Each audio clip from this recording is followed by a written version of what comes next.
What's going on, everybody? Welcome back to the Art of War. We have a super exciting video here today as we finally have the brand new chapter approved. Yes, we have a new mission pack, new card deck, new everything. It's been a while. It's been a year. Nexus.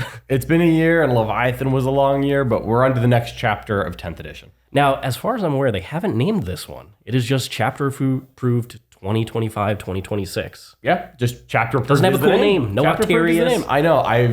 I've been making it up. I've been saying Cadia Nexus this whole time. Like, yeah, we'll see what happens in Cadia Nexus next year, and it's actually chapter approved. So no special name this time, but it does come with a lot of significant changes, and we're going to dive through each and every single one of them in this video. So it's going to be a little bit of a long one, but hopefully you'll enjoy hanging out with us and getting through all of these major changes to the game. Absolutely. I'm really excited for this. There's quite a few things in here that are pretty spicy. It's going to really change how we're playing Tournament of 40K. One thing to keep in mind is that we currently do not have a tournament companion. That usually comes out maybe a couple weeks after the release of Chapter Approved. So we don't have that context of what missions are going to align with which special rules and what deployments and all that type of stuff. And the tournament companion for Pry Nexus also added some additional match play specific rules. So those could end up changing in the future, but for now we are just reviewing Chapter Approved by itself. Absolutely. And so if you're watching this and you want to find out about that, the best thing to do is subscribe to the channel. Or if you're watching this a little bit after the fact, that video might already be up, because I promise we'll be making one as soon as that companion's live. Absolutely. If you are joining us, please do give us a like, subscribe to the channel, and tell your friends about us. All of that massively helps us grow. In addition, leave a comment below letting us know what you think of the new Chapter Approved, which changes are you most excited to play. We'd love to hear from you. And if you want to see some brand new battle reports featuring the new Chapter Approved missions, check out the War Room at thewarroom.vhx.tv. There's a 3-day free trial, and on top of that, you get access to content for every single faction in the game, as well as access to our international Discord community. So come on and join us.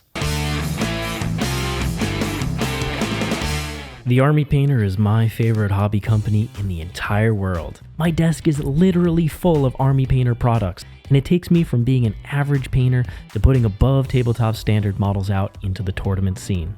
Not only that, but the Army Painter has sponsored more competitive play than any other hobby company in the industry. They allow us to keep doing the things that we do. If you enjoy the Army Painter as much as I do, head over to thearmypainter.com where you can use the discount code ARTOFWAR5 to get a discount on your next order.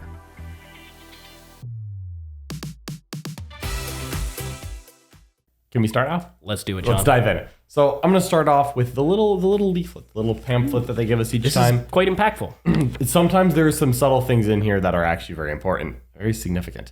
Now, not everything in here is new, though. Start off with it giving you the normal how to set the mission parameters. It's, choose your points value, things like that you've probably already done. The first thing that I think is remotely noticeable is step 3, determine mission, is draw 1 deployment card, 1 primary card, and if you are using them, 1 twist card. We'll be talking about the twist cards later in this video, but to me, this implies that the twist cards might be optional.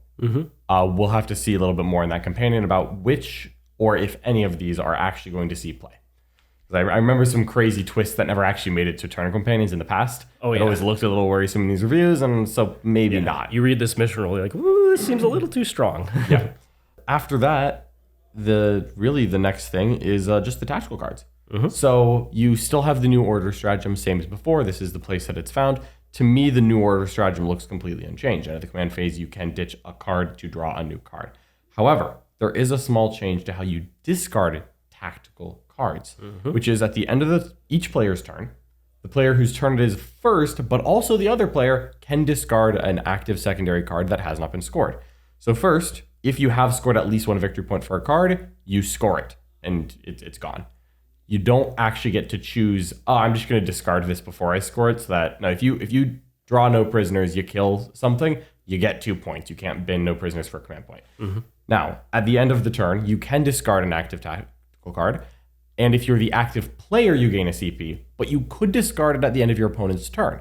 Now, what this really would be impactful for is, we've seen in the past, sometimes you draw defend Stronghold and you say, yeah, I got this, and you slap that card down. And then your opponent goes and takes your Stronghold. And not only do you not score this primary, you now have this card in your hand. Well, it looks to me like you could discard defend Stronghold at the end of your opponent's turn. If you look down at the table and there's a Dreadnought on your home objective, you realize you don't want that card anymore. You can get rid of it. Yeah, or if you're holding on to one of those actions, it ends at the end of your opponent's turn, but they ended up killing one of those units, you could decide instead, okay, I don't want to be stuck with this in my turn. I mean, what if I hold on to Assassinate and then you back up your characters? And I'm like, yeah, we're going to get rid of that now. Yeah. So That's pretty good. one of the big downsides in the previous Pariah Nexus was if you were stuck with a card, it meant that you then only drew one. You would have to spend the CP for new orders to try and ditch that and cycle through them quickly. This helps you cycle through, which I think is one of the things that people didn't like about secondaries as much, as sometimes it was harder to cycle than others. Yeah, getting stuck on cards is always a really bad feeling. Oh, so so bad. I think this is a good change. Me too. All right. Now, going to the other side, there's the normal rules about deploying armies. Quite frankly, these all look the same as always to me. I don't see any changes here. I'm sure someone will find an asterisk somewhere. But the next big change is challenger cards. We'll probably talk about this again when we get to the challenger cards themselves, but you might already know this from Warhammer community. Here's what challenger cards are. At the start of a battle round, if one player is losing by 6 or more points, they become the challenger. That means that there's only ever one challenger at a time. And if at the start of the battle round, people are within 6 points of each other, then there is no challenger. So this obviously won't happen turn 1. So there's 4 battle rounds where this could happen. Now, the challenger draws a card. There are 9 challenger cards in here, and it is not 2 sets of 9. It is 1 set of 9. So that 1 set of 9 is for both players. Draw a challenger card. The challenger card is going to give you 2 options. It gives you like a mission and a stratagem. And the mission is an opportunity to score points. A stratagem is exactly what it sounds like. You can choose one of these 2 things. You cannot do both. So you get a 2-part option and you choose A or B. You do not get both. There is no all of the above. Now with these stratagems, we'll talk about them in a little bit when we talk about the cards. It does say that they cannot be changed. The cost of them cannot be increased, cannot be decreased. So you can't use an Aura of Discord and say, oh, +1 on the cost of CP. It doesn't work. You also can't generate CP by using those stratagems. So interesting things there. We'll talk about that more in a little bit. Next up, actions. Actions looks mostly similar to what we have right now. There's a couple of small changes. It's still good to be a Titanic character. Don't worry, Knight players. I know you're excited that they've announced some codexes for you soon. But here's the change that I notice. You're not eligible to shoot or charge until the end of the turn or you have completed the action, whichever comes last. So what previously would happen is if I did something like Sabotage, a long-lasting action, I cannot shoot or charge this turn, and if I shoot or charge, I fail the action. So what I can do is I can have Marnius Calgar Sabotage, and if you run up and charge someone next to Calgar, I can decide, you know what? I would rather heroic than score these 3 points, and I can make that choice. That choice will no longer be in your hands. If you are currently doing an action, you don't get Now, to shoot or charge. will that prevent somebody from overwatching as well with that? My reading of this is yes, because Okay, overwatching interesting. is shooting, and if you are still in the middle of an action, I think that's it. Interesting. So like a Land Raider Redeemer, something durable that would finish an action, not also overwatching. Exactly. So there's going to be a little bit more choices in who you do your actions with. I think this is a perfectly good distinction. It was a little confusing that you couldn't shoot, but then you can overwatch, and it's like, oh, it's a little weird. Yeah. Other than that, I don't see any other changes. So otherwise, most of the things are going to be quite similar to Pariah Nexus. So not too many fundamental changes here. But as we get into some of the other rules here, there will be. Yeah, and a couple of these changes are subtle but significant. Yeah. And so it'll be fun to see how they actually impact the game. Feels much more of a refining the overall packet here rather than completely throwing it out. Absolutely. It's not as big a transformation as Leviathan. It's certainly not. And I think at this stage of the edition, that's what you'd expect and what you would hope for. So I'm happy to see that we're on the small tweaks phase. All right, let's dive in here into the deployments. We're going to start off with Sweeping Engagement. So Sweeping Engagement is the Dawn of War style. That's a bit of a stepladder. This one remains the same as previously, and I still really never see this at tournament play. Not honestly. often. Not often. It is on a couple of the missions in the Tournament Companion, but it is rarely seen, and for good reason. Part of the problem with Dawn of War is it's so easy to attack the opponent's objectives, and it's really hard to hold them, and so it can often result in very weird, unfamiliar games compared to the other missions. I think that this one hasn't changed at all. I think what could actually help this, and what we don't know yet, is if there are any changes to the terrain layouts. At the moment, we have no idea if the terrain layouts have changed, but it feels like the fact that there aren't good options for Dawn of War style deployments Yeah. That makes it a little bit hard to use them in tournament play, and so we don't see them very often because you don't want to do an entire day of Dawn of War, and the Dawn of War terrain doesn't work on any other maps. Yeah, one of the huge problems with it, to be specific, is the fact that for the most part on the terrain layouts, the no man's land objectives are completely out in the open on Dawn of War, whereas on most of the other boards, some part of an objective is usually protected by some amount of obscuring. Yeah. Moving on to Crucible of Battle, this is a standard one. It remains exactly the same as previously, and I think this is going to be one of the ones that is seen almost every tournament. Yep. It is just classic. Popular for a reason, probably my favorite map. Tipping Point also continues on. So this was a new one in Pariah Nexus. It continues in the new chapter approved. It is the Step Ladder Hammer and Anvil. And once again, I believe that this is an excellent choice. There's no need to reinvent one of the absolute best maps that you could play on. Yep. Moving on, Hammer and Anvil also remains iconic. Exactly the same. It is old school. It is just, you got your 18 inches up on your deployment zone, big no man's land. This one isn't seen as much in competitive play simply because there are a lot of weird missions that were linked to it in the Pariah Nexus companion. There was like Purge the Foe, there was Ritual. It's a very defensive map. Supply drop as well. So it's typically, I think if they reinvent what the tournament companion does for this deployment, we might see it more. But it was relatively infrequent in Pariah Nexus. Dawn of War remains. Surprising because also it is just not really seen that often. And I think when we do see a Dawn of War style, we typically see sweeping engagement instead of Dawn of War. Yeah. But, it's going to ultimately probably come down to that tournament companion, whether we see it or not. And then finally, Search and Destroy. So there's no brand new deployments here. It is literally the same classic ones. They did not decide to invent new ones. I'm kind of surprised by that. I figured like one or two, usually they kind of try new things. I really like what they did with Tipping Point compared to Hammer and Anvil and Sweeping Engagement compared to Dawn of War. I was wondering if we would see some more styles like that. And especially thinking about the new edition of Age of Sigmar, where they really have very weird and varied deployments. I was wondering if we would see one or two of those. But nope, they've kept the classic ones here, and honestly, I'm all for it. Hard to complain about that.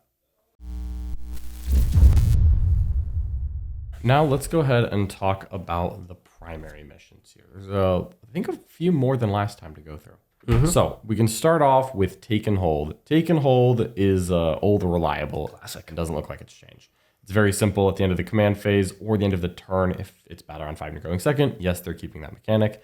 You score 5 victory points per objective, max of 15. It's nice and simple. There is no reason to mess with that. Good old classic 40K. All right. Supply drop. That one that we just mentioned, that's a little bit weird. I do hate supply drop. I know, right? Burning passion of hatred. And so this one, slightly different, I think. And so you still randomly select 2 different objective markers in the no man's land that are not in the center of the battlefield. The first is the Alpha, and the second is the Omega. The Alpha is removed first at the start of battle round 4, and the Omega is removed at the start of battle round 5. That means that the last objective left is always the middle one, which was not previously the case. Not previously the case. This is better. I don't love it, but it is definitely better because the worst case scenario is that the Omega, which was the one that stayed. So 2 things. 1, the Omega is removed now instead of the Omega stays. 2, the Omega being on your opponent's side of Search and Destroy was the worst. If your opponent's objective stayed and they just camped that thing for 15 points, usually that was the win condition. Yeah, it was very difficult to dislodge. So I like this. Now, the scoring of this still works the same way. You still score in the normal timing, and you get 5 victory points battle rounds 2 and 3, 8 victory points battle round 4, 15 points battle round 5. So the scoring's the same. You just, at least you know which one is last, and it's the middle, and that gives more agency to both players. So a net positive, even if I don't love it. Still sucks if your objective disappears first. Yeah, but at least it's not 15 points of suck. It's like 8 points of suck, which is only half as bad. It's also still a mission that's going to favor second with that bottom of turn. Pretty much auto 15. Yep, that's pretty true. Unexploded Ordinance. Another mission that I believe it had 1 slot in the Pariah Nexus companion. I think it had 2, but had 2? Really? I'm not going to lie to you, Richard. I made it a whole year without playing this. Me too. I haven't played Servo Skulls since last World Championships, the Shadow Round. It was my last Servo Skulls game. I don't want to do it again. Fantastic. So, at the start of the battle, each objective marker within no man's land is a hazard objective, which is, I think, just a slightly different way to say what's about to happen anyways, because there's an action to move a hazard objective at the start of your shooting phase, and it completes at the end of your turn. And if you complete it, you move each hazard objective 6 inches. So you can walk to an objective in no man's land. You can do an action. At the end of the turn, you kick the objective 6 inches. You kick the football.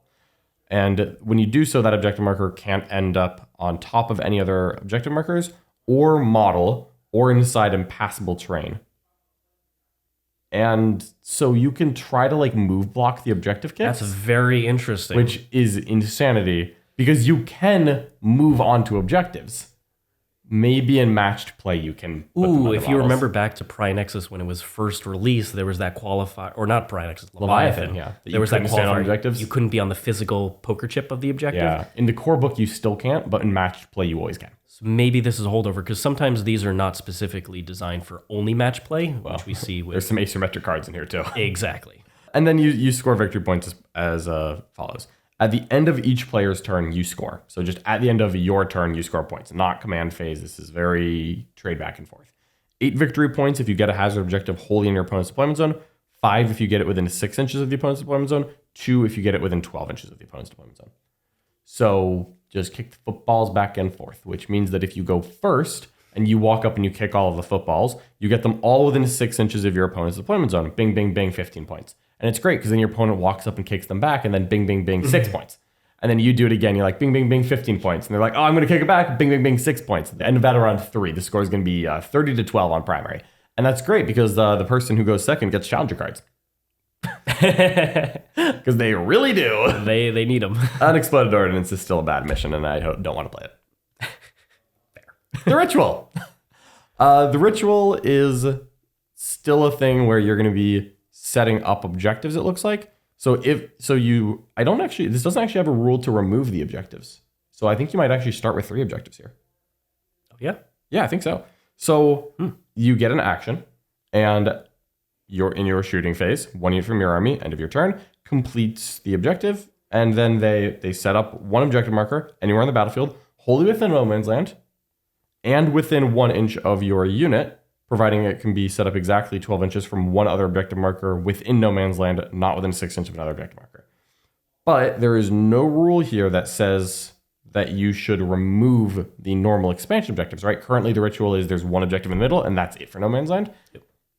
But right there, no. So I think you just start with 2 extra objectives. Which means that if you get aggressive early and are able to hold those, you'll have a big primary advantage. Yeah, because late game, it's so hard to dislodge primary in the ritual because there's going to be 13 objectives on the table. Exactly. And yeah, the player whose turn it is scores 5 victory points for each objective marker they control at the end of your turn, end of your command phase, or end of turn if you're going second.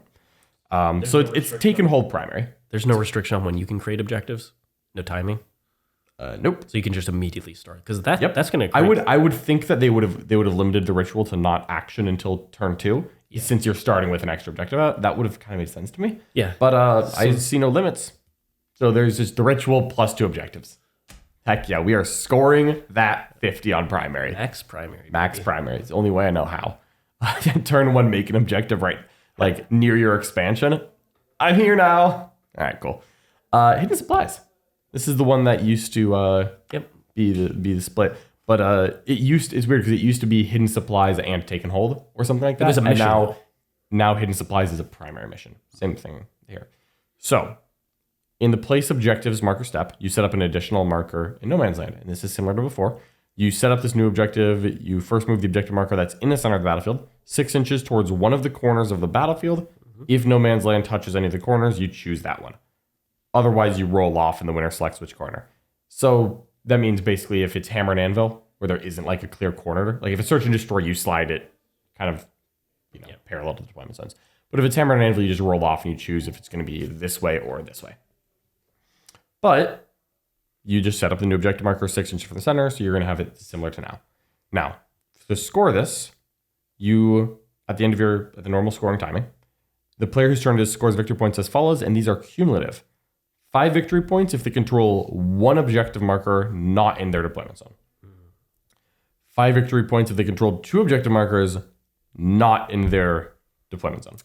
5 victory points if they control more objective markers than their opponent controls. A hold more. So it's a hold 1 outside of your deployment zone, hold 2 outside your deployment zone, hold more than your opponent, and that does include your deployment zone.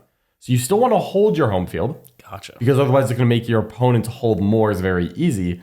But you know what? I do like it because I always felt like with Hidden Supplies Take and Hold, which is usually what you played Hidden Supplies with, you just kind of were speed running to like a minimum of 45 primary. Yeah, you're like 15, 15, 15. Okay, I'm close enough. This is really going to come down to drawing secondaries, which never felt that great. Yeah, and especially if you went second on Hidden Supplies, it was like so hard to not get a 50 on primary, if I'm being honest. Yeah. So I think I like this change. Yeah. I think this is a good change. I quite like this one. This seems like a far more interesting mission, and it's a mission where even though the deployment zone is worth 0, which is typically missions that were a little awkward in the previous packet, you do have the extra objectives to help provide a safety net there, which I like a lot. And just to check Ritual, because the resident check it, the Ritual is still no bonus for holding your home field. Terraform is up next. This was an interesting one before. So Terraform again gives you an action, so it's kind of similar to before. And one or more units from your army in shooting phase can do the action, and it completes end of the turn. Not end of the turn. Not end of the opponent's turn. End of the turn. Okay. I assume there's some more changes here. There's some more changes here. Each objective marker that you terraform is terraformed by you. And if that objective marker is terraformed by your opponent, it no longer is. So you can unterraform. I terraform your terraform. You've activated my trap card, Richard. You've activated my terraform card. So what it used to be is I go first, I walk on the objective, I cast terraform. If I get to the end of Richard's turn without him dislodging me, it is terraformed and it's mine till the end of the game, and he can't do anything about it, and it prints me points. Yep. It's just a little money factory. Huge feels bad. Awesome. No, it actually feels great if you're the guy. I'm so smart. I went first in terraform before he did. But now your opponent can do something about it. Okay, so it's easier to terraform, but you can undo a terraform. I like that. That's cool. Now, from the second battle round onwards, at the end of the command phase, or going second, so the normal scoring time, you get 4 victory points for each objective mark you control, up to 12. And these are in addition to the up to 12. You get 1 victory point at the end of the turn for each objective marker that is terraformed by you. So if as player turn, that is a second battle rounds onwards, end of the turn. So if you have terraformed an objective, you and your opponent's turn, you would get an additional point. So there is a real incentive. So you terraform very quickly, and there's a big incentive. Come kick me off of this and to do an action. But what's going to be really challenging here is I still think this is going to be a good first turn advantage. Oh, yeah. Because if I go first and I push up and I terraform 2 or 3 objectives, you need to come kick me off of the objective and do an action. That's going to be hard to do. And that's usually a 2-unit job at like a minimum. Minimum of a 3 or 4 units. Might be 3 or 4, but that is like a minimum of a 2-unit job. And that's a little tricky because otherwise I'm printing points in each turn. And that'll end up to, instead of 2 points in my turn, it's 1 point in each turn, which is the same thing. It's just that you can turn it off. It's easier for me to start, but it's able to be turned off now. And we'll see how many action secondaries still exist in the secondary cards, because one of the big problems for a lot of the more elite armies was you simply didn't have extra units to do these actions, in addition to trying to score secondaries. Yep. So, ready for a classic? Let's do it. Purge the Foe. It's back, baby. You cannot get rid of Purge the Foe. I love Purge the Foe. I honestly don't hate Purge the Foe. It's a little stupid, but I like it. This is at any battle round. There's three ways to score here, and I think this is actually very similar to before. So at the end of any battle round, at the end of the battle round, each player scores 4 victory points if 1 or more enemy units was destroyed. For battle round 2 onwards, you get 4 victory points if more enemy units than friendly were destroyed this turn. Or this battle round. So kill all 5 battle rounds, kill more battle rounds 2 through 5, which is the exact same as current. No big deal.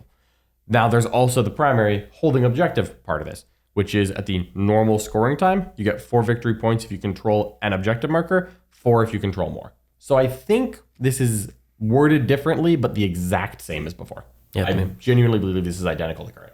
Yeah, which was a really nice upgrade, because turn 1 kill more was... Turn 1 kill more was the worst. When you went first and you were just staring at the table, you're like, I have area denial and cleanse, but I don't... That's like 8 points to give up. It's like, I don't want to... 8 points. Yeah, the worst. Scorched Earth. This gives you an action. Same thing as normal. Your shooting phase, second battle round on. 1 unit from your army within a range of an objective marker that is not in your deployment zone gets to do a thing. And the end of your opponent's turn, or the end of the battle, whichever comes first, if your unit's still in range of that objective marker, It is burned and removed from the battlefield. That sounds the same as current. Pretty cool. Now, for scoring, each time a player burns an objective marker, 5 victory points if it's no man's land, 10 if it's in their opponent's deployment zone. Makes sense. And then also, as far as actually scoring it, you get 5 victory points for each objective marker they control, up to 10 per turn. I think this is the exact same. And you know what? Honestly, this is a pretty good mission. It's one of the best missions. I'm not at all mad that this one didn't change. And it was one of the ones that was seen many times in the tournament. Absolutely. This is like my default practice mission. Yeah. Honestly, because it's such a good mix of rewarding. Yeah. One of the interesting things is that because this Scorched Earth is relatively close scoring, when we get to challenger cards, it's one of the missions where it's going to be harder to get challenger cards than other ones, simply because typically primary is closer on this one, or just scoring overall is closer than some of the other ones. I will say, actually, and challenger cards is a great thing to bring up. There is a change to Scorched Earth. You score the victory points when you burn the objective, not at the end of the game.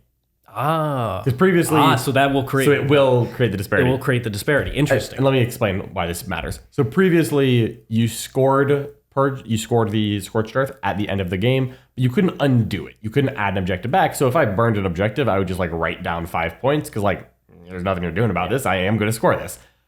But you technically don't score them to the end of the game. Same thing, you don't actually score 10 points for having your army painted until the end of the game. We just kind of write it down first because we know I'm not taking the paint off on battle round 3. But because there is now score differential things to check during the game, it does matter when it's scored. And so they've changed the timing on it, which will only impact the challenger cards. Very interesting change there. Linchpin. Another one that I previously quite liked. Another one that I think was good. And this is just at the normal timing. You score 3 victory points for each objective marker you control if you do not control the objective marker in your deployment zone. That is the same as before. Or if you do control the objective marker in your deployment zone, you score 3 victory points for controlling that objective marker and 5 victory points for each other one, cap of 15.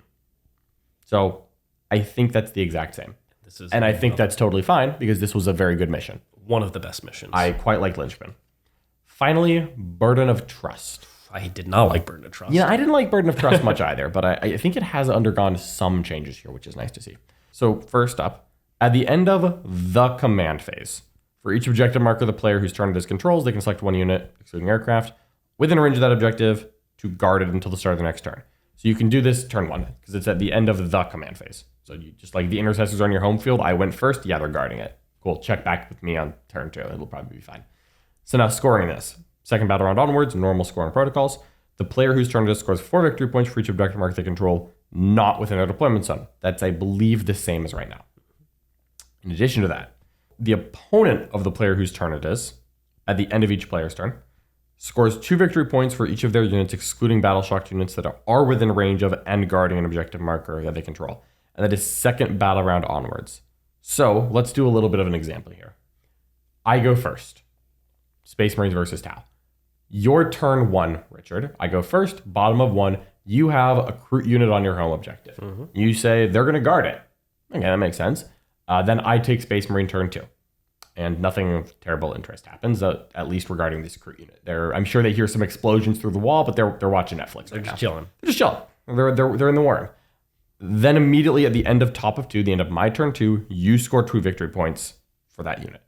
Now, if you had on bottom of 1 infiltrated onto your expansion objective with a stealth team unit, and they were also unbothered by the Space Marine army doing whatever it's doing, they also could score at that point because turn 1 command phase, you pick them, end of my turn 2. So that is how that would work. And then since I went first as a Space Marine player, I could pick the intercessor unit on top of 1, but then at the end of your turn 1, nothing happens. So then my top of 2, I pick the intercessor unit again because I don't know why not. And then end of Richard's turn 2, I get the 2 points. Yep. Now there is a designer's note here. Note that the player going second has the first chance to score victory points in this way, as they can guard objectives in their first turn and score victory points in their second. So there is a little bit more incentive to go second than before. Previously, Burden of Trust was unbalanced to the point that if you went second, you actually had 1 fewer opportunity to score, which was genuinely offensive that it made it through 12 months unchanged. It felt bad. It felt awful. We recently played this mission, and which we had ignored for so long because it's so awful. And this is better. Yes. It's still awkward because it's like a suit. It's an action, but not really an action because you don't have to give up things, and it's Just a little weird timing. But it is better than before. Yes. So I'm happy for that. Overall, I feel pretty good about these missions. They didn't mess around with like Take and Hold, Linchpins, Scorched Earth too much. They kept those pretty similar. And most of the missions that we didn't like Supply Drop, Burden of Trust, Terraform, they made it better. Yeah, they're all more interactive. The one exception to this is the explosive ones, Service Girls. Scorched Earth.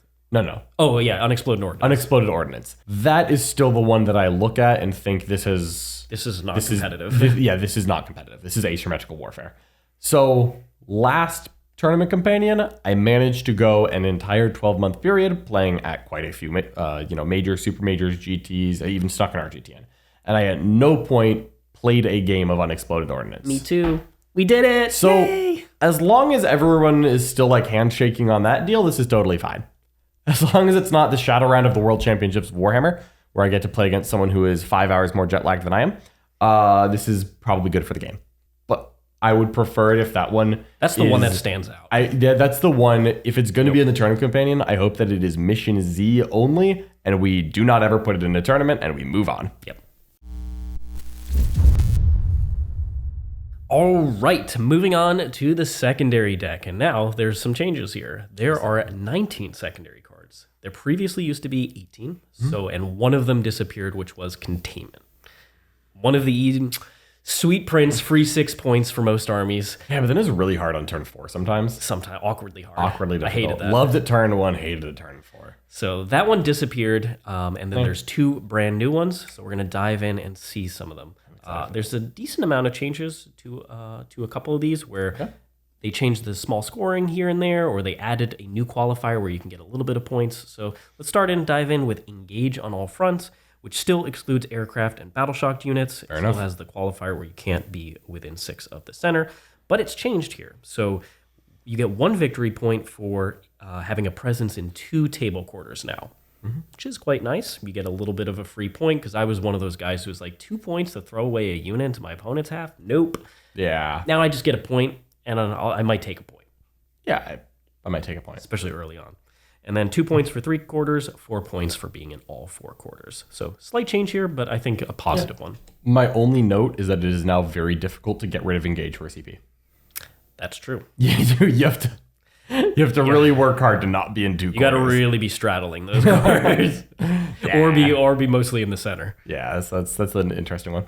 All right, moving on, and this one is one of the ones that can be fixed. Can be fixed. Cool. Fixed objectives, we didn't mention it before, but it still exists. Still the same mechanic to choose. And I will keep mentioning which ones are fixed, which are not. All right, moving on, we have Storm Hostile Objective. It still has that qualifier where if you draw it in the first battle round, you can go ahead and shuffle it back in. That was a fantastic change. And it is still going to be the same as before. You either take away an objective from your opponent, or if your opponent didn't control any objectives, you get 4 points. Overall, excellent. It can be fixed. Excellent. So still 4 points, not 5? Yep, still 4 points. I think it's perfectly reasonable. It's one of the better cards. It's a good card. That turn 1 change was the thing that made it a lot better. Absolutely. Then we have Behind Enemy Lines. It also retained the qualifier that if you draw it in the first battle round, you can shuffle it back in. Sweet. And then it has continued to be 3 or 4 points. 3 if you have 1 unit that isn't an aircraft or battle shocked in your opponent's deployment zone, and 4 if you have 2. I honestly think for 2 units, you probably should get 5 points on it. Like a slight change there, but ultimately, it's still a good secondary, and it can be fixed. Okay. Assassination. So this one received a little bit of changes here, and it has 2 separate kind of parts of the card. One for fixed, one for not. So we have, while this card is active, if you're using fixed missions, each time an enemy character model with a wounds characteristic of 4 or higher, there are a fair amount of 3 wound characters. Oh. Yep. So 4 or higher. You'll get 4 points for that character. Most of them. It's most of them. But not all of them. GSC characters love being 3 wounds. Yeah, Reductus Saboteurs are 3, I think. So each time an enemy character model with a wounds characteristic of less than 4 is destroyed, you only get 3 points. Oh, okay. So still 3 points is pretty darn good. It doesn't matter much. I could have seen that being 2 points if they were really trying to mess with it, but 4 versus 3 isn't really the end of the deal because most of the time when you have a lot of 3 wound characters, you have a bunch of them. Yeah. You're probably still getting a good amount of points. But it's an interesting qualifier that they made that distinction. And then if you are playing tactical cards, if you kill a character or if all of your opponent's characters are destroyed, you get 5 points. Cool. So obviously this can be fixed. Then we move on to Cleanse, an old classic. It still has the action where in your shooting phase, you can decide to have one or more units, do the action to cleanse an objective, and if you cleanse one, you get 2 points. Or if 2 or more objectives were cleansed, you get 4 points for fixed, 5 for tactical. I actually like that. I like tactical cleanse being 5, not 4. I always thought it was weird that cleanse was worth less than the old Secure No Man's Land, and so I prefer this. Like, I'm touching 2 objectives, I'm doing actions on 2 objectives. I feel like this should be worth it. Yeah. I'm hoping that they then fix Secure. We'll see. Yeah. So this is going to be one of those ones that can be fixed, of course. Nice. Establish Locus. We have still in action. It is done in your shooting phase as long as something is within 6 of the center of the battlefield. And it's 2 points if you do it within 6 of the center. Or if it's your opponent's deployment zone, it's still 4. And this is also a fixed option. Very cool. Bring It Down. This received some significant changes, and that feels fair because previously it was uncapped in tactical, which meant that if your opponent happened to put a bunch of Tau battle suits in the middle, I'm not saying that, not using that example for any specific reason, but if I happen to lose most of my battle suits in a single turn and my opponent got 18 secondary points off of it, I lost the game on that single move. Did that happen? Yes. Was I pissed? Yes. I've gotten some great 16-point. Oh, wow. What a good turn. He had to draw it on that turn. Like, yeah, what? like, oh, you just rushed me with the War Dogs? Dink. Yikes. Yeah. So there are some nice changes here. So when drawn, if there are no enemy monster or vehicle units in the battlefield, you can discard this card and draw a new one, which is nice.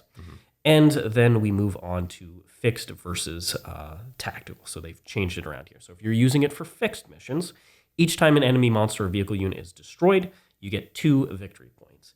If they had a starting wounds characteristic of 15 plus, you will get 4. It's cumulative. So it's 2 for base, and then if it's 15 plus, you get an additional 2. Yeah, sure.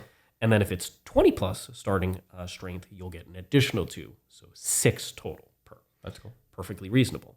Where it changed significantly is in tactical. End of either player's turn, if you're using tactical missions, 1 or more vehicle monsters were destroyed, you get 4 points. So 1 or more. It's not for each.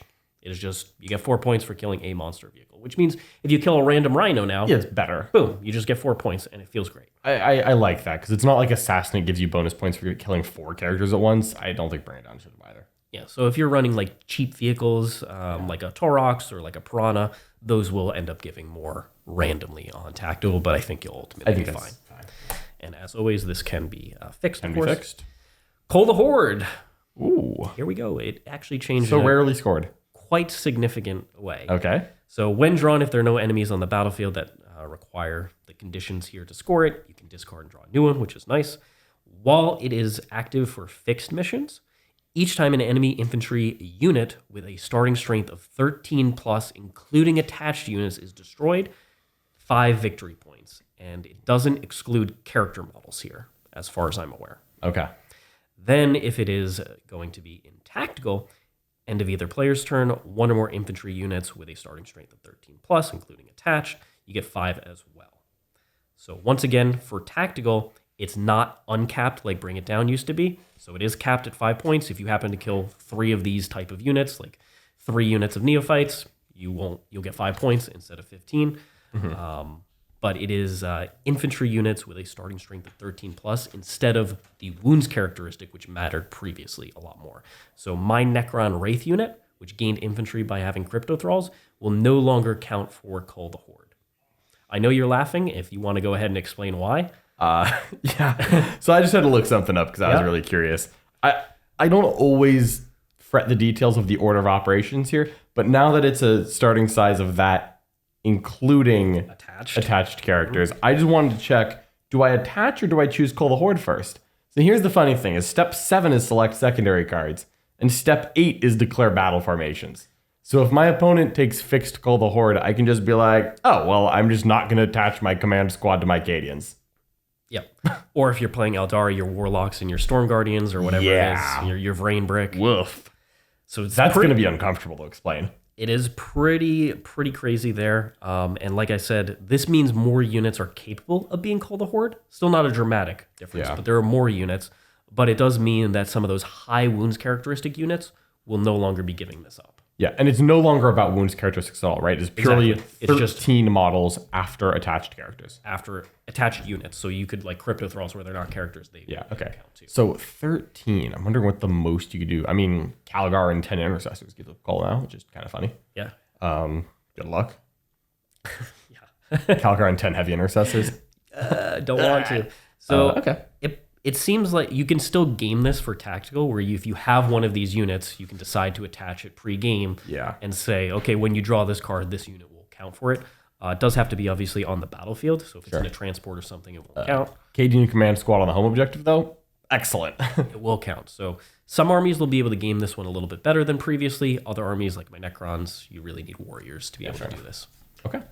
And then we're moving on to no prisoners here, which also changed in some significant ways. Relatively significant. So it can be fixed now. No prisoners can be fixed. If you remember, Bring It Down and Cull the Horde can be fixed. Now, Cull the Horde less important And than Bring It Down. Assassinate. So many kill secondaries. Fixed might be coming back. Fixed might be coming It back. might be with coming back. No prisoners on the docket. All right, so Woof da. here we go. So while it's active for fixed, each time an enemy bodyguard unit or enemy non-character unit is destroyed, so enemy non-character is destroyed, you get 2 victory points up to 5 total. So if you kill 2 of those units, you get 4. If you kill 3+, you get 5 points. And then if it is in tactical, then it is going to be same exact thing. Each time an enemy unit is destroyed, so a little bit different. So fixed is each time an enemy bodyguard unit or enemy non-character unit is destroyed, it's those points. And then for the tactical version, it is just each time an enemy unit is destroyed. Okay. The difference being, I assume that when you kill an attached unit with the characters inside, it's not counting for just infinite, like 3 kills, potentially. Whereas in tactical, it would. It does, yeah. Yeah, if you draw Assassinate No Prisoners at the same time, you can double dip. But if you fix Assassinate No Prisoners, you don't get to double dip. And I think that's very reasonable. Pretty important. Very reasonable. But you could double dip on No Prisoners, Bring It Down? As Am I correct? far as I'm aware, that looks entirely accurate. It means that each That is highly detrimental to the Knight armies. each Chaos Knight would give up 4 kills, each small. Or secondary points? Yeah, 4 secondary points. That's a little rough. Like right now, like a 13 dog list, like I mean, if they kill like 8 of them, that's still already 32. plenty. Yeah. 9 is you're almost close to max already. I don't love that. That is not. Certain archetypes might not love this. I do not love that. All right. Well, All right, so I see how that believe, goes. as far as I'm aware, those are all of the fixed secondaries. Now we're So on to now it. the rest are just for tactical. Perfect. Secure No Man's Land. End of your turn. You I get my wish. 2 points for being on a No Man's Land objective. You get 5 for being on 2 or more. I still think that should be 4, but it's a good card. Yeah, I think this getting like a slight tone down would be perfectly reasonable, but it's still a great card when you draw it. Yeah. Marked for Death, the oft-hated Mark for Death. Yep. So Slightly it has different. changed in a quite impactful way, I would say, where it's not going to be just a complete dead draw every single time. That's or nice. More often than not. So here it goes. When drawn, your opponent selects 3 units, as previously, and if there are only 1 or 2 units from their army on the battlefield, they have to select those, of course. The selected units are your alpha targets. You can then select 1 unit from your opponent's army on the battlefield to be a gamma target. If there are no units from their army on the battlefield, you get to discard this and draw. That'd be a weird scenario. Gamma to ever hit. target? Yes. Not an omega target. 3 alpha targets, 1 gamma target. Okay. All right, so what ends up happening? End of either player's turn, 1 or more alpha targets were destroyed or removed from the battlefield for any reason, so they teleport, go back into reserve. You get 5 points, as previous. However, if none of your alpha targets were destroyed or removed from the battlefield, but your gamma target was, you get 2 points. Okay. So you get a consolation. You drew this card. Your opponent said, lol, Guilliman, Calgar, Land Raider behind a wall. Yep. And you're like, all right. 5 intercessors on the center, you're like, cool, gamma target. Yeah, I'll take the 2 points at least. So, okay. That feels better. A lot better. I don't love it, but it's a lot. It's no longer a bad card. Yeah, it's no longer one of the bottom. God, it used to be like first 3 turns you draw Marked for Death and you're just like looking at the table. You're just like, this is. You're like, don't even declare it a CP. Get out of here. Yeah. All right. Defend Stronghold. If it's the first battle round, you draw a new secondary mission card and put it back in your deck. End of your opponent's turn or end of the battle, whichever comes first. If you control 1 or more objectives in your deployment zone, you get 3 points. Classic. Not bad. Solid card. Recover assets, one of these action secondaries. If you're playing an incursion mission, which is the 1,000-point game, I believe, Strike Force is 2,000 points. Or if there are fewer than 3 units from your army on the battlefield, you get to discard and draw a new one. And it's an action. In your shooting phase, you pick 2 or more units from your army. If each of those are wholly within a different zone, whether your deployment, no man's land, or your opponent's deployment zone, you'll get a certain amount of points. So end of your turn or end of the battle, whichever comes first. So it's different. It's not end of your opponent's turn. 2 of your units recover assets for 3 points. Or if you do all 3 different zones, you get 5 points. But it's 5 points instead of 6. But it's end of your turn instead of end of your opponent. So you don't have to Just survive. kidding, that's much better. Yeah, it's significantly better. Oh, that's like super easy then. Like you just like get 3 points every time. Yeah, you should get 3 points every time. And then 5, it's more in play now that you don't have to survive. It's not like a bottom of turn 5 score. All right, cool. Area denial. End of your turn. 1 or more units from your army, excluding aircraft or battle shocked, within 3 inches of the center of the battlefield, and no enemy units within 3 inches, you get 2 points. Or if 1 or more of your units are within 3 of the battlefield and no enemy units are within 6 of the center, you get 5 points. So that looks the same. Yep, still the same. Still a good secondary card. Yeah. Sabotage. This one is the other action secondary that had end of your opponent's turn. That's when you would score it. So pick a unit that is within a terrain feature, not within your deployment zone, to end of your opponent's next turn or end of the battle. If your unit's on the battlefield, it commits the sabotage, and you'll get 3 points for it if it is not within your opponent's deployment zone, or 6 if it is. So they kept the 6 here if you do it and survive, because it's end of your opponent's turn when you score it. Okay. So it makes it a little bit different than recover assets too. With that. Okay. Overforce. While the card is active, each time an enemy unit that started the turn within range of an objective marker is destroyed, you get 3 points up to 5. And they added a designer's note, which is that destroyed leader and bodyguard units count separately for the purposes of scoring this, provided the attached unit started on the objective marker. Just to clarify that if you kill a character plus their unit, and that unit had touched an objective, you would. There was always a lot of conversation about that. It's a good clarification. We've only got 3 more. We've got extend battle lines, an absolute classic. All reliable. One of the easy ones. It has changed though. Control 1 or more objective markers within your deployment zone and 1 or more no man's land. You get 4 instead of 5 points. So slight tone down. Slightly better. And then 2 points if you control 1 or more objectives within no man's, but don't control your home. Okay. And is there a unit count on that? Or just if you don't control your home field, but you control something else, you get 2? It's not if you have 1 unit alive, it's not. Yeah, no, there's no other additional amount of units that it mentions. Fair enough. Tempting Target is back. Tempting Target? This used to be a secondary that was kind of crazy. I kind of liked Tempting Target. I thought it was wild. So this existed in Leviathan, did not exist in Pry Nexus, so it's back. It's back. When drawn, your opponent must select 1 objective in no man's land to be your tempting target. End of either player's turn, you control that tempting target, you get 5 points. Something. If you can attack any no man's land objectives, this is a great card to have. Yeah, no kidding. And then finally, brand new Display of Might. If it is the first battle round, you draw a new card and shuffle it back into your deck. It is scored end of your turn, second battle round onwards. There are more units from your army than from your opponent's army, wholly within no man's land. You get 4 points. So it can't be scored in the first battle round. It's just units. Number of units. Number of not units. Models, not points, number of units. Wholly within no man's land. So it's having more units in that middle of the table area. 2 Spore Mines is better than Canis Rex is what I just heard. You just heard that correct. There's no... Okay. That's nice because, that's kind of cool. Yep. So you got to get out of the transports. You got to come in from reserves. But, if you have a lot of lone ops in the middle of the table, like a 4 Tyrannus points army, feels nice. 4 points is good. Interesting. Very interesting. And you can't do it turn 1, which is makes sense because God help you if you just go And first. to be fair, this is going to be... Still, the person going first is going to have more control over this because top of 2, they draw this. They're probably still going to easily have more stuff on there. But the thing is, with challenger cards benefiting typically the person going second, it's nice to have a card like this, I think. Yeah. Speaking of challenger cards, let's talk about these challenger cards. And let's just, because this is a brand new mechanic, let's go ahead and reframe it with what this is. If you are down 6 points at the start of the battle round. The battle round, which means this isn't going to happen turn 1. You become the challenger until the end of the battle round, no matter how many points get scored in between that. Now, most of these cards are now scored in your turn. Sabotage is the one, and Defend Stronghold are the two that cross over a turn. Yep. So that's interesting because let's say Richard's going second and I go first. I score 6 secondary points. Richard draws cards. He starts a Sabotage and something, and like dead draws something that he gets rid of. He's now down 6, but he can still complete the Sabotage. So the cards that go across the turns are interesting. And then also, because it's end of the battle round, the player who's going second has more control.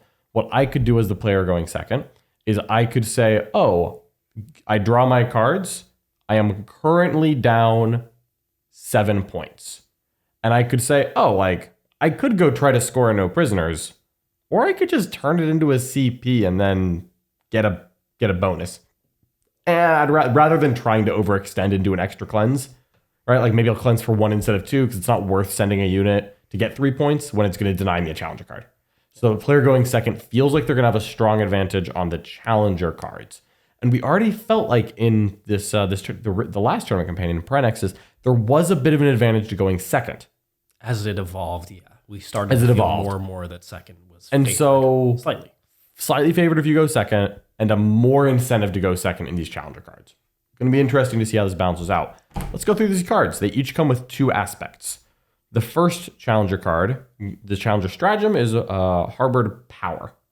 0 command points, which is going to be the theme. And remember that this can't be affected by rules. So being near the Swarm Lord doesn't stop this from being 0 CP. And remember, you only get either the stratagem or the scoring thing. You don't get both. You have to pick. So the stratagem is shooting or fight phase.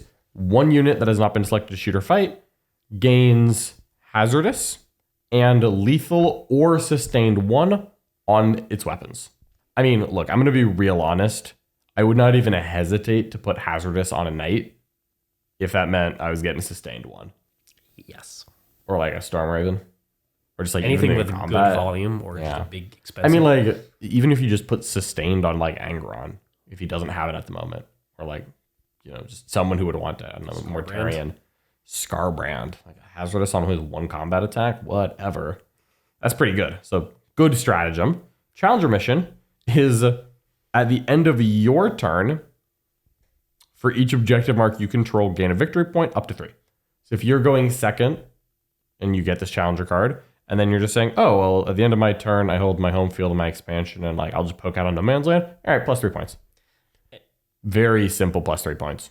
2 things to note. One is that most of these are going to revolve around the scoring part of it, scoring 2 to 3 very easy points.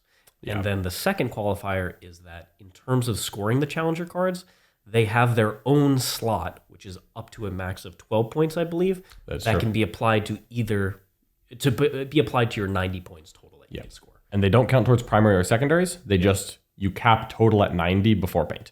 Yep. So they can be added. Like if you're a little bit lower on primary than you expected, this can fill the gap. Same thing with secondaries. Okay. Next challenger card. The stratagem is all in.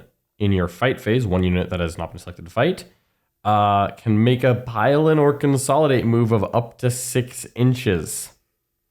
In addition, it does not need to end that move closer to the close enemy model as long as it can do it as close as possible to the close enemy unit. This is a detachment defining stratagem if you're a melee army. But you just might get it. 1 in 9. Just might get it. If I draw this while I'm playing like Emperor's Children, on I'm the like, turn wow, that you're pulling something off. Crazy. I'm losing because I haven't full sent, but now I draw this card. Yeah, I think now's the turn I'm going to full send. Okay. Now the other half of this, the action half, is self-preservation. This is an action. And that is, so weird. All in and self-preservation are the 2 options. Not what I was expecting. So, start of the shooting phase, do the action. If that unit is more than 18 inches away from all enemy units at the end of the turn, it completes and you score 3 victory points. So just pick the unit in your army that is furthest away from the opponent and least impactful. Can be anywhere on the table. Can be the intercessors on your home field. They back up, they do this action, and you just make sure there's nothing alive within 18 of them, and you're good. And you score 3 victory points. So far, these are not difficult, and these are good stratagems. I'm telling you, these are easy points. Yeah, no, I believe you. Strategic Retreat is up next, all 0 CP. Start of your shooting phase, 1 non-monster vehicle that is not within engagement range can be removed from the battlefield and placed into strategic reserves.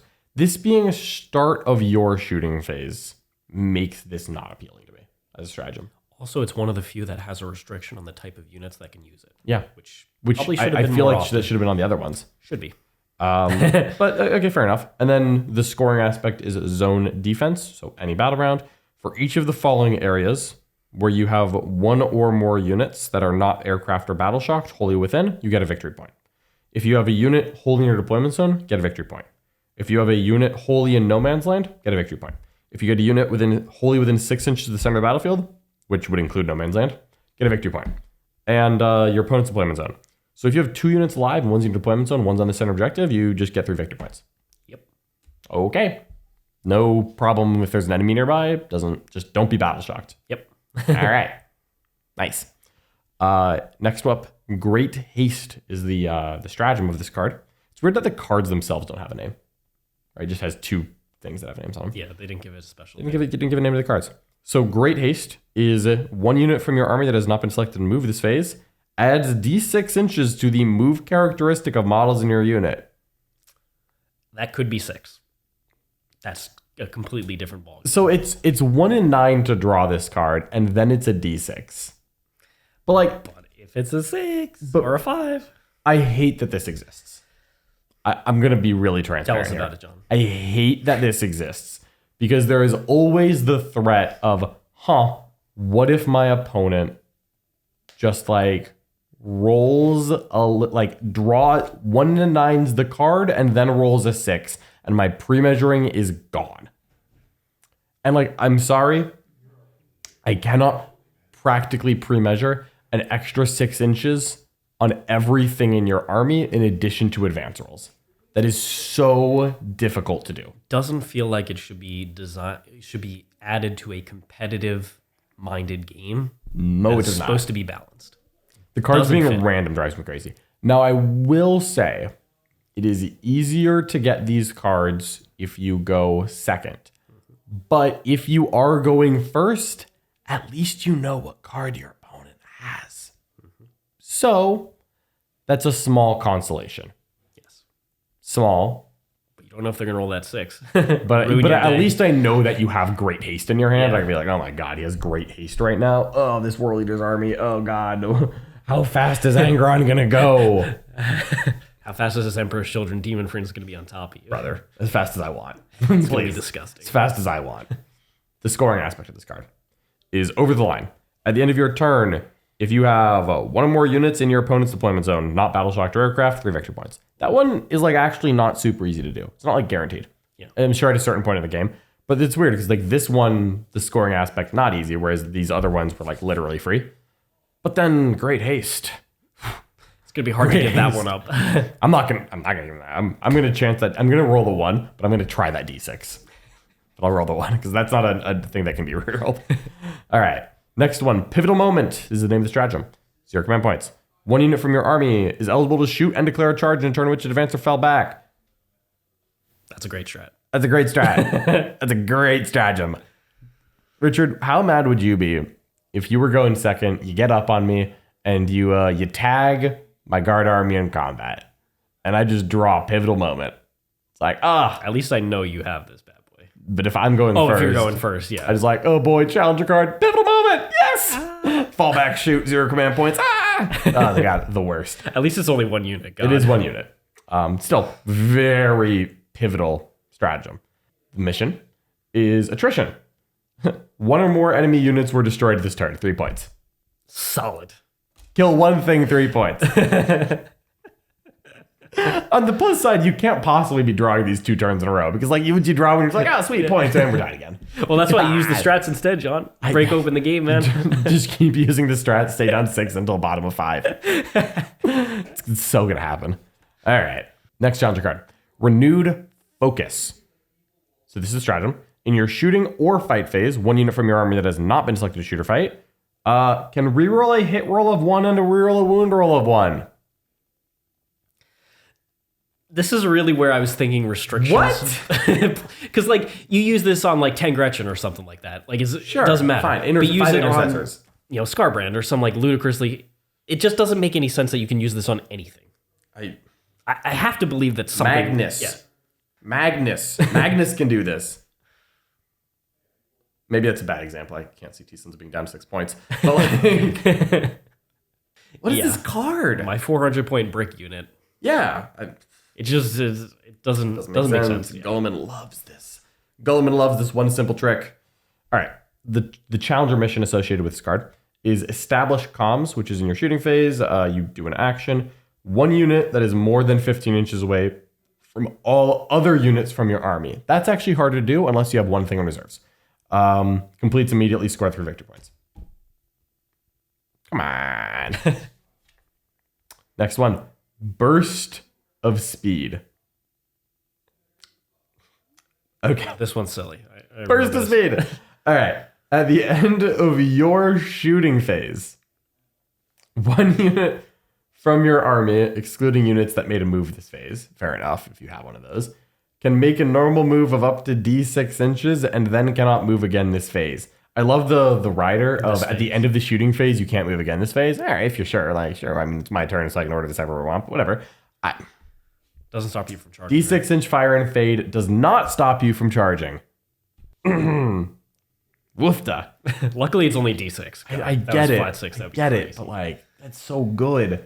So what's crazy to me is that I feel like this is like just better. I guess no, not on a Rust, you would rather move D6 in the movement phase, and on a Demon and Prince, you don't really care which phase you move in. So fair enough. And then you can fire and fade on like an elf. The challenger mission is focused effort, which is that this is not an action. Just models in 2 or more units from your army made 1 or more attacks against the same enemy unit this turn.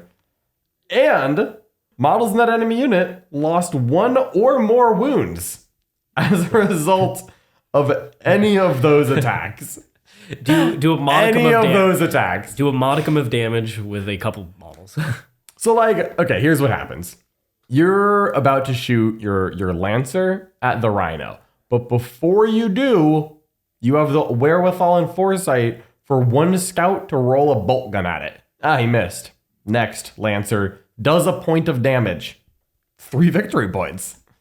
I mean, this is a tough choice. I don't know which of these halves I want, but I know I want this card. Opportunistic Strike is the next one. So this is the stratagem.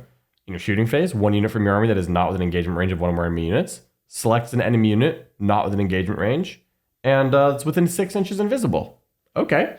Roll 6 dice for every 4 up that enemy unit suffers 1 mortal wound. Wait a minute. That's a grenade. But you can use grenades in addition. But you can also use grenades. And also you can do this if you fell back or advanced. It's a good grenade. That's 6 inches, not 8, so it's totally not grenades, guys. But walk up, grenade, shoot you, opportunistic strike. Hi-ya. That's pretty cool. The challenger mission is if 1 or more enemy models from 2 different units were destroyed this turn. That's so chaos. You get 3 victory points. If I can get 2 models dead, if I can just get 2 models dead, I get 3 victory points. I just got to find a way to get 2 models dead. Okay. I mean, against Chaos Knights, that's like actual effort, but like anything else, I don't know. The final challenger card. This one's kind of crazy. Sure is. This one I think got previewed. Force a Breach. 1 unit from your army that has not been selected to move this phase for the 0 CP stratagem until the end of the phase, so this is just movement phase, can make a normal or advanced move through models and terrain features.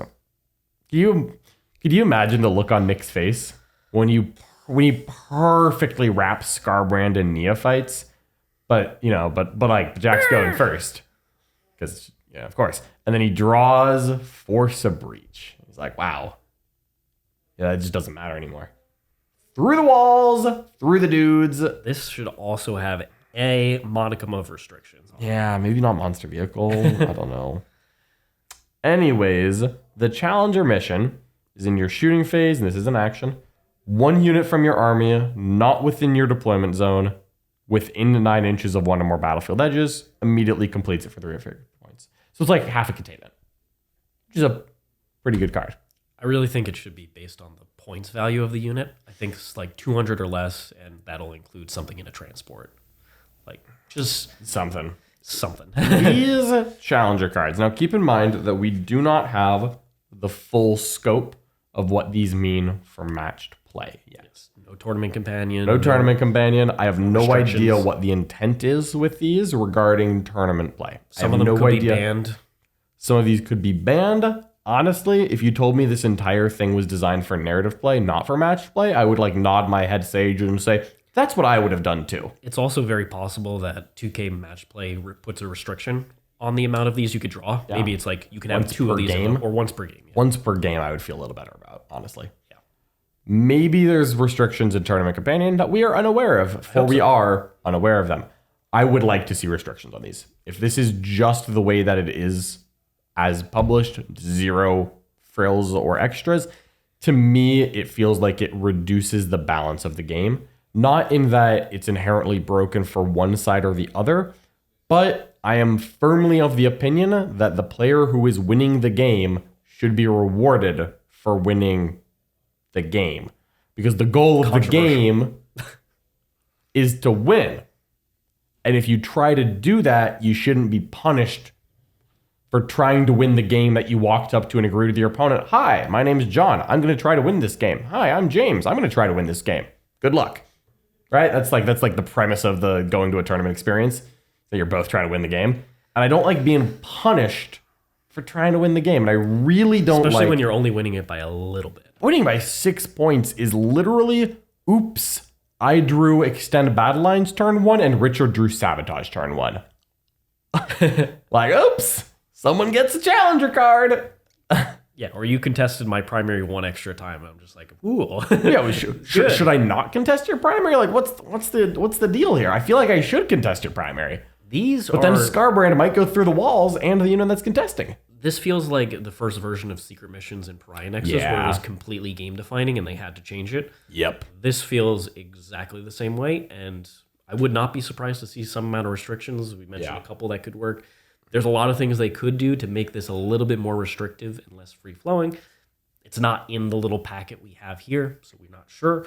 But I do believe that as written, if these were just no changes put into the game, too strong. I kind of like a ban list. Yeah, I could see that. What if you've got this deck of 9 cards, and then I'm just like making things up here to be clear. What if like start of the game starting with attacker, then defender, you go through the 9 cards, you take one of them out. And then your opponent goes through, the defender goes through, takes one of them out. And then you play with it. Yeah. Just so I can be like, hey, I'm playing Gene Slayer Cult. My army is fundamentally based around the fact that I am move blocking you while I'm shooting you. I would like to make sure there isn't a 1 in 9 chance that all of my planning can literally jump out a window.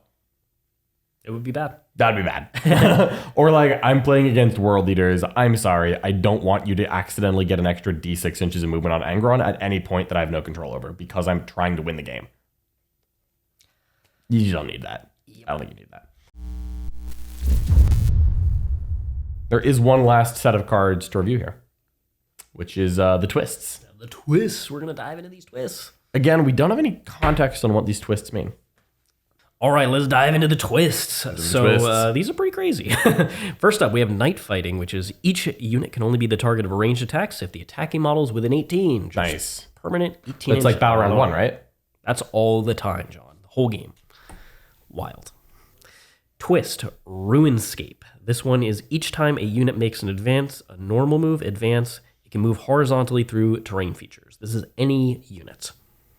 Whole game. We're just going to read all these, by the way. This is Martial Pride. Advancing does not make a battle line unit ineligible to start an action, excluding vehicle units.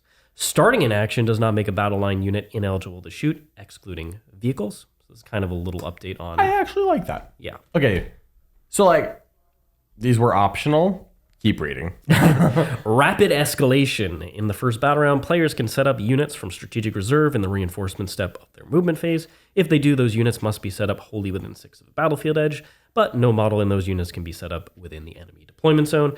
A unit set up in this manner cannot be set up using the Deep Strike ability, and the maximum points total to be set up in this way is 200 points in Incursion and 400 in Strike Force and Asymmetric War missions. Mm-hmm. Adapt or Die. For players using fixed missions, once per battle at the end of that player's turn, after scoring any victory points, they can discard one of their secondary missions and replace it with an entirely different fixed mission. Players using tactical, twice per battle, after drawing a secondary mission card, that player can draw another secondary mission card, then shuffle one of those 2 secondary mission cards back into the mission deck. High octane, each time a unit advances, do not make an advance roll. Instead, until the end of the phase, +6 to your move characteristic. It's just flat 6 advance. Bloodlust, a unit is eligible to declare a charge if it is within 18 inches of one or more enemy units instead of 12. Each time you make a charge roll, it is 3d6. Point blank. Ranged weapons, excluding blast weapons, have pistol ability. And then finally, Lords of War. Until the end of the battle, add 3 to the attack's characteristic of each weapon equipped by Warlord models, excluding vehicles. So it wouldn't work on a big knight. Includes guns, though. That's crazy. It does. So if we look at these are effectively replacing the mission rule, which is something that every single mission had in the Pariah Nexus Tournament Companion. And for the most part, there were a handful of relatively reasonable ones like raised banners or the swift action stalwarts that were on a lot of them. Some crazy ones that we just literally never saw, though. There was a couple crazy ones. They were never included in the Tournament Companion. My guess is that if these are included in the Tournament Companion, there's a couple that stand out as pretty darn reasonable. Martial Pride I quite like. Rapid Escalation, Martial Pride. I actually think +3 attacks in the Warlord's kind of cool. That one, Lord of War. It's that's really good, but it's not the earth shatters at the draw of this Pistol card. one is possible, although it could get too I hope freaky. not. I don't like that one. The other ones, no. Certainly Bloodlust is ridiculous. That's the 18-inch declare charges? Yes, 3d6 charges. Could not possibly be in match play. High octane, the flat 6 advances on everything. No, sir. I actually think that's pretty. I think that'd be okay. Yeah, I bet you did. Going through walls. Impossible. Cannot possibly. No. Night fighting. I actually like this one. I think this one is healthy. If it was for Battle Round 1, honestly, for Battle Round 1, I think it would be cool. that's perfectly reasonable. But, the sun surely has to come up at some point. And then after scoring points and fix, you can just swap to another fixed one, new, or twice per battle swapping a secondary is not the end of the world. This is the previous version of it. I forget what it was called, was that you would draw 3 cards and you would discard 1. That was crazy, though. That's too strong, and it never appeared in Pariah Nexus. This I could see, on a mission or 2. Yeah. But the handful of those, no way. Look, honestly, I think that they could make every single game Martial Pride, and I'd be happy with it. Just Battle Line are better at doing actions than other people who could, that's totally fine. And they took it away from the vehicles. Yeah, so it won't just be Chaos Knights. Yeah. I think that'd be cool. But because these were listed as optional, my assumption is that these are not intended for match play. There is a couple other cards in this deck that we are not covering here. For example, the Asymmetrical Warfare deployments. In this pack, it makes it very clear that Asymmetrical Warfare is a different way to play the game, and it is a category like Strike Force or Incursion. Yep. So it is not, you could play Strike Force Asymmetrical Warfare. It is Strike Force or Asymmetrical Warfare. Our read on that is that this is a fun thing if you want to play with it, but that it is not in any capacity going to be part of match play. And we are a competitive channel, so we're not going to go over the parts that we believe are clearly not going to be relevant to tournaments. It seems like Asymmetric Warfare is really designed to create some cool, epic, battles that happened in 40K or 30K or stuff where, all of a sudden you have, somebody's significantly outnumbered or has a big advantage. Absolutely. Some of these look really cool for narrative play. And that's where we expect it to say. If you do want to find out a little bit more about that asymmetric warfare and some of the other more narrative things, there's plenty of good channels that do cover it. Goonhammer would certainly be a good recommendation. They always put up really good review articles as well about these things. So that'll bring us to the end of these cards here. Now, how are you feeling, Mr. John? Man, I feel hungry because I really want that tournament companion. Yeah. Right? It's wow. This is interesting. A lot of this is impactful. A lot of this I can see will change the game. The two or three standouts to me is 1, the challenger cards are the single most impactful thing. Huge. Massive. 2, fixed no prisoners is going to matter a lot. I don't want to say it's going to be good or bad. I haven't played a game with fixed no prisoners yet. I worry that it's going to make certain archetypes a little bit less competitively viable than they currently are, which I think is a little unfortunate, where MSU Eldar or Sisters, there's certain armies that really are going to get punished for it. look, I'm sure every Custodes player is, chest bumping and clapping right now, but I feel a little bit like the Sisters and the Eldar and the Drukhari players are going to be less excited about that one. And I think that's a bit unfortunate. Yeah, I don't think that needs to be fixed. And this happened in Pry Nexus. In the Tournament Companion, they pulled fixed off of one of the secondaries. It was recover assets, right? I believe so. So maybe in the Tournament Companion. I could see that. I could see it. And then the third is, are these twists relevant or not? Some of them would make sense. Some of them would not. And it's such a simple, the Tournament Companion says to choose from these 3 or 4 twists, and therefore it's perfectly reasonable, right? If there's 1 or 2 ones with the pistol one, that would be a little crazy, but wouldn't shake the game. Yeah, but Flat 6 Advance on everything, totally different game. You're not playing 40. You can't do that. No.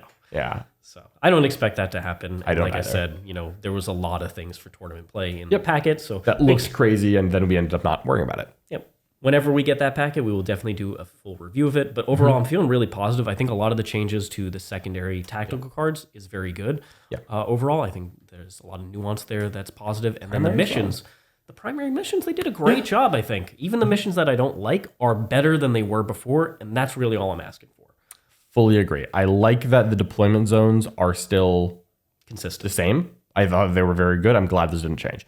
All of the primary missions were side grades or upgrades. Nothing I think got worse there. Secondary cards, same thing. So just the refinements, the fine tuning of the things that were already there. All of that is great in my opinion. I'll admit I'm a bit of a grognard. I get nervous about new things. So I am curious to see that Tournament Companion, but as soon as we get it, we'll be talking about it right here on the channel. Thanks so much, everybody, for joining us. If you are joining us, give us a like, subscribe to the channel, and tell your friends about us. All of that massively helps us grow. In addition, leave a comment below letting us know what you think of the new companion. What are you most excited to see? Do you agree with our analysis? Do you have other things that you'd like to hear from us? We're going to be doing a lot of games with these in the very near future, and those games are going to be seen in the Worm at theworm.vhx.tv. You'll see tons of stuff for every single faction in the game. In addition, you get access to our awesome international Discord community where we're going to be breaking down all of these changes, what they mean for all the different armies in the game. So please do join us there. We'd love to have you hanging out with us. All right. Thanks so So much. long for now. Bye-bye.